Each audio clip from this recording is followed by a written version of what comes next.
August 4వ తేదీ అత్యంత శక్తివంతమైన ఆదివారం అమావాస్య. ఆషాఢ అమావాస్య. ఆదివారం అమావాస్య వస్తే అది ఎంతో శక్తివంతమైనదిగా శాస్త్రాలు చెప్తున్నాయి. అమావాస్య అంటే లక్ష్మీదేవికి ఎంతో ప్రీతికరమైన రోజు. పైగా ఈ రోజు పుష్యమి నక్షత్రం కూడా వచ్చింది. ఆదివారం పుష్యమి నక్షత్రం రావడం వల్ల రవి పుష్యార్క యోగం ఏర్పడుతుంది. ఈ అమావాస్య రోజు ఆవు కనిపిస్తే ఈ ఒక్క మాట అనండి చాలు, తరతరాలకు తరగని ఆస్తి వస్తుంది, కష్టాలు దూరమవుతాయి, లక్ష్మీ కటాక్షం కలుగుతుంది, సంపాదన పెరుగుతుంది, ధన సమస్యలు తొలగిపోతాయి. గోవు కనిపిస్తే ఏం చెయ్యాలో ఇప్పుడు ఈ వీడియోలో తెలుసుకుందాం. గోమాత రుద్రులకు తల్లి, వసువులకు కుమార్తె. అమృతం వంటి పాలు, నెయ్యి మొదలైన వాటికి గోవే మూల కారణం. ఈ ప్రకారం జనులకు మహా ఉపకారం చేసే గోవును వధించకూడదు అని ఋగ్వేదం చెప్తుంది. మనం తల్లిగా భావించే ఈ గోవుతో రోజు కొన్ని క్షణాలు అంటే వాటికి మేత పెట్టడం, వాటితో పాటు కొంత సమయం గడపడం వల్ల శరీరంలో ఉన్న అనారోగ్యాన్ని ఆ గోవు ముక్కుల్లో ఉన్న ఒక గ్రంథి గ్రహిస్తుంది. గోవు మేతకు వెళ్ళినప్పుడు మన రోగ నివారణకు కావలసిన మూలికలను, గడ్డిని తిని అందుకు తగిన విధంగా పాలు ఇస్తుంది. ఆ పాలు తాగడం వల్ల మన వ్యాధి నయమవుతుంది. ఇది మహా అద్భుతం. అందుకే ప్రతి ఇంట్లో ఒక గోవు ఉంటే దైవం మన వెంట ఉన్నట్లే అని పురాణాల్లో చెప్పారు. ప్రపంచంలోని ఇతర గోజాతులకు మన దేశ గోజాతులకు ముఖ్యమైన తేడా ఏంటి అంటే మన గోవుకు సూర్యకేతు నాడి ఉండడమే. ఈ నాడి 9 గ్రహాలు 27 నక్షత్రాల నుంచి విశ్వశక్తిని గ్రహిస్తుంది. అందుకే గోవులు అన్ని వాతావరణాలకు తట్టుకుని జీవిస్తాయి. అందుకే మన పురాణాల్లో మన గోవుల్లో ఒక్కొక్క అవయవాన్ని ఒక్కో దేవుడితో పోల్చి నిర్వచించారు. సూర్యకేతు నాడిని బ్రహ్మ తలలా చూపుతారు. ఎలాగైతే బ్రహ్మ అన్ని లోకాలను చూడగలుగుతాడో ఆ నాడి కూడా అన్ని లోకాలను చూస్తూ ఆ విశ్వశక్తిని సంగ్రహిస్తుంది. అలాగే గోవు పేడలో ధన్వంతరి ఉంటాడు. అందుకే గోమూత్రము, గోవు పేడ మనకు రోగ నివారణగా పనిచేస్తాయి. ధన్వంతరి అంటే సాక్షాత్తు మహావిష్ణువు స్వరూపం.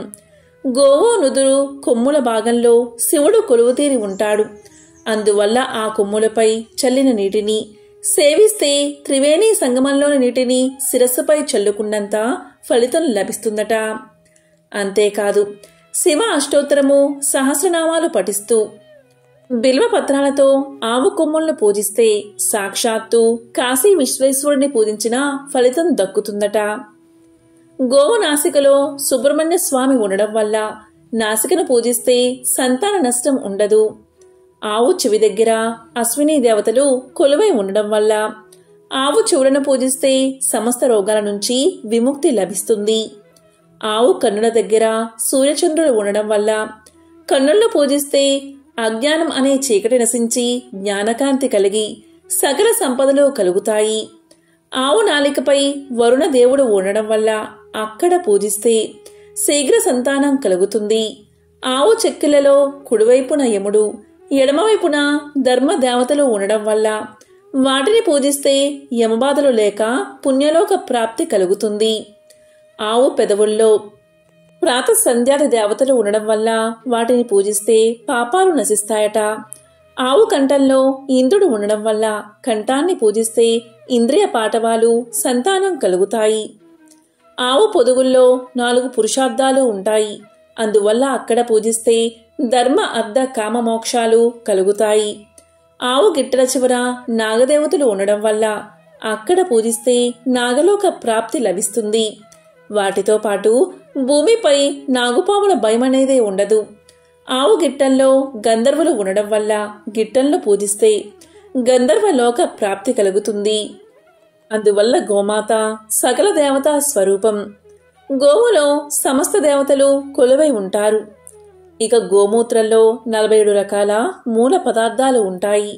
మన పురాణాల్లో చెప్పిన పంచవాక్యంలోని 64 సూత్రాలపైన జరిగిన పరిశోధనలో గోమూత్రం మరియు గోవు పేడతో 300 రకాల మానవుల ఆరోగ్యానికి సంబంధించిన ఔషధాలు కనుగొన్నారు. అలాగే వ్యవసాయానికి సంబంధించిన 25 రకాల ఔషధాలు కూడా కనుగొన్నారు. గోదాన విశిష్టత చెప్పసఖ్యం కానిది. సమస్త బ్రహ్మాండాలు, సమస్త దేవగణాలు ఎవరియందు ఉన్నవో అటువంటి గోవును దానంగా ఇస్తే సమస్త బ్రహ్మాండ సంపదలను దానమిచ్చినట్లే. సద్బ్రాహ్మణుడికి సాలంకృత గోదానం చేస్తే సమస్త పాపాలు నశిస్తాయి. మరణకాలమందు చేసిన గోదానం మధ్యమ ఫలితాన్ని ఇస్తుంది. మరణం తర్వాత పుత్రుడు తనకు మారుగా చేసే గోదానం అధమ ఫలితాల్ని ఇస్తుంది అని గరుడ పురాణం చెప్తుంది. ఇక శుక్రవారం రోజు గోవు కనిపిస్తే ఆ గోవుకు ఈ ఆహారం పెట్టి ఇలా పలికితే చాలు, మీ దశ తిరిగిపోతుంది, రాజయోగం పడుతుంది, తరతరాలకు తరగని ఐశ్వర్యం సిద్ధిస్తుంది. ఇక ఈ శుక్ర అమావాస్య రోజు అన్నంలో చిటికెడు ఉప్పు, పసుపు కలిపి ఆ అన్నాన్ని గోవుకు ఆహారంగా పెడితే ధన సమస్యలు తొలగిపోతాయి, అప్పులు తీరిపోతాయి, సంతానం కలుగుతుంది. ఇక శుక్ర అమావాస్య రోజు ఉడికించిన బంగాళాదుంపలను గోవుకు ఆహారంగా తినిపిస్తే నరఘోష తొలగిపోతుంది. నరదృష్టి, నరఘోష తొలగి సమస్త సంపదలు కలుగుతాయి. గోవుకు క్యారెట్ను ఆహారంగా పెడితే వ్యాపారాభివృద్ధి కలుగుతుంది. బీట్రూట్, పాలకూర కలిపి ఆహారంగా పెడితే ఐశ్వర్యం కలుగుతుంది. ఈ శుక్ర అమావాస్య రోజు గోవుకు దోసకాయను ఆహారంగా పెట్టడం వల్ల శత్రువులు మిత్రులవుతారు. ఈరోజు టమోటాలను గోవుకు ఆహారంగా పెడితే వివాహ ప్రాప్తి కలుగుతుంది. ఇక శుక్ర అమావాస్య రోజు వరిపిండిలో బెల్లం, కొంచెం నీరు కలిపి ముద్దగా చేసి గోవుకు ఆహారంగా తినిపిస్తే మానసిక ప్రశాంతత కలుగుతుంది. అదేవిధంగా నానబెట్టిన కందులను గోవుకు ఆహారంగా తినిపిస్తే కోపం తగ్గిపోతుంది. ఈ శుక్ర అమావాస్య రోజు నానబెట్టిన కుసుమ గింజలను గోవుకు ఆహారంగా తినిపిస్తే చేసిన పాపాలు తొలగిపోతాయి. ఈ అమావాస్య రోజు నానబెట్టిన శనగలను గోవుకు ఆహారంగా పెడితే ఆధ్యాత్మిక చింతన కలుగుతుంది. రాగిపిండి మరియు బెల్లాన్ని కలిపి గోవుకు ఆహారంగా పెడితే దరిద్ర బాధలు తొలగిపోతాయి. ఈ శుక్ర అమావాస్య రోజు నానబెట్టిన పెసలను ఆహారంగా పెడితే విద్యాభివృద్ధి కలుగుతుంది. ఈ రోజు గోవుకు వంకాయను ఆహారంగా పెడితే సంతాన ప్రాప్తి కలుగుతుంది.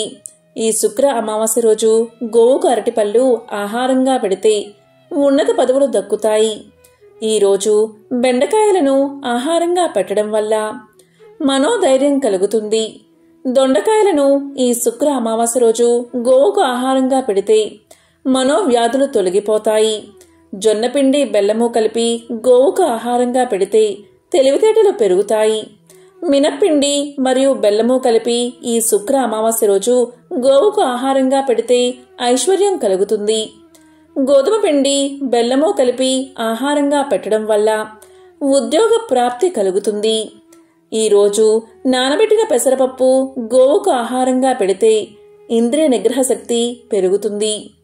ఈరోజు నానబెట్టిన కందిపప్పు ఆహారంగా పెడితే రుణబాధలు తీరిపోతాయి.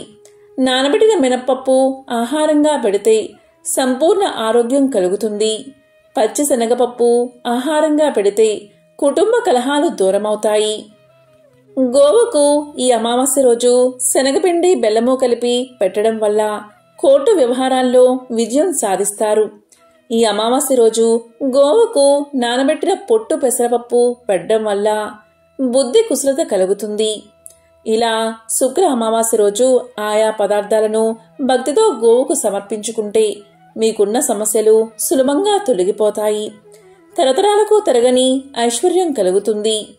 ఈ విధంగా గోవుకు ఆహారం పెట్టిన తర్వాత 3 సార్లు ఓం సురభ్యే నమః, ఓం సురభ్యే నమః, ఓం సురభ్యే నమః అనే మంత్రాన్ని పఠిస్తే సకల దేవతల అనుగ్రహం కలుగుతుంది.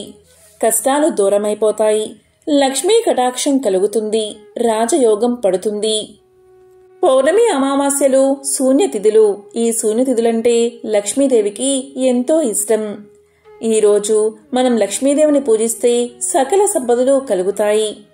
అమావాస్య తిథి అనేది శుక్రవారంతో రావడం వల్ల ఈరోజు మరింత శక్తివంతమైనదిగా శాస్త్రాలు చెబుతున్నాయి. ఇలాంటి రోజు అమ్మవారికి పూజలు చేస్తే సకల సంపదలు కలుగుతాయి. ఇలా కలిసి వచ్చిన రోజున లక్ష్మీదేవిని పూజిస్తే ఎలాంటి సమస్యలున్నా తొలగిపోతాయి. ఈరోజు అమ్మవారిని పూజించేటప్పుడు దానిమ్మ పండును నివేదించండి. ఈరోజు మీరు చేసే లక్ష్మీ అమ్మవారి పూజ కన్నా పెట్టే నైవేద్యం ఎంతో ముఖ్యమైనది. దానిమ్మ పండు అంటే అమ్మవారికి చాలా ఇష్టం. దానిమ్మ పండు ఎర్రగా ఉంటుంది. దానిమ్మ పండులో లక్ష్మీదేవి ఉంటుంది. అందుకే ఈ అమావాస్య శుక్రవారం కలిసి వచ్చిన రోజు లక్ష్మీదేవిని మీకు తోచిన విధంగా పూజించి దానిమ్మ పండును నివేదన చెయ్యండి. ఆ తరువాత ఆ దానిమ్మ పండు గింజలను ఇంట్లో వారందరూ కూడా ప్రసాదంగా స్వీకరించండి. ఇలా చేస్తే చాలు, అమ్మవారి సంపూర్ణ అనుగ్రహం మీకు లభిస్తుంది. మరి ఇంతటి విశేషమైన రోజు మీరు ఏమీ చేయకపోయినా ఏకాక్షి నారికేలాన్ని కొని ఇంటికి తెచ్చుకుంటే చాలా మంచిది. ఏకాక్షి అంటే ఒక కన్ను కలది అని అర్థం. సాధారణంగా కొబ్బరికాయలకు 3 కళ్ళు ఉంటాయి, కానీ ఏకాక్షి నారికేలానికి ఒకే ఒక కన్ను ఉంటుంది. ఏకాక్షి నారికేలం ఇంట్లో ఉంటే ఇంట్లో అస్సలు నకారాత్మక శక్తులు ఉండవు, అంటే నెగిటివ్ ఎనర్జీ అనేదే ఉండదు. ఈ విధంగా తెచ్చిన ఈ ఏకాక్షి నారికేలాన్ని పూజాగదిలో పెట్టుకుని పూజించండి. తరువాత దానిని మీరు పూజాగదిలో ఉంచుకోవచ్చు, లేదా మీరు డబ్బులు దాచుకునే ప్రదేశంలో అయినా పెట్టుకోవచ్చు. అందరికీ ఏకాక్షి నారికేలం దొరకకపోవచ్చు. అలాంటి వారు ఏం చెయ్యాలి అంటే ఈరోజు కొంచెం పసుపును కొనుక్కున్నా సరిపోతుంది. ఎందుకంటే పసుపు సాక్షాత్తు లక్ష్మీ స్వరూపం. దీన్ని కొన్నా చాలు, లక్ష్మీ అనుగ్రహం కలుగుతుంది. ఇలా కొన్న పసుపుని పూజలో ఉపయోగించుకోవచ్చు. ఇటువంటి పరిహారాలు పాటించి అమ్మవారి అనుగ్రహాన్ని పొందండి. అదేవిధంగా గోవుకు ఇవి తినిపించి సంపూర్ణ ఆరోగ్యాన్ని, ఐశ్వర్యాన్ని, విద్య, సంతానాన్ని పొందండి. ఓం నమః శివాయ. ఓం నమో నారాయణాయ. ఓం శ్రీ మహాలక్ష్మియే నమః.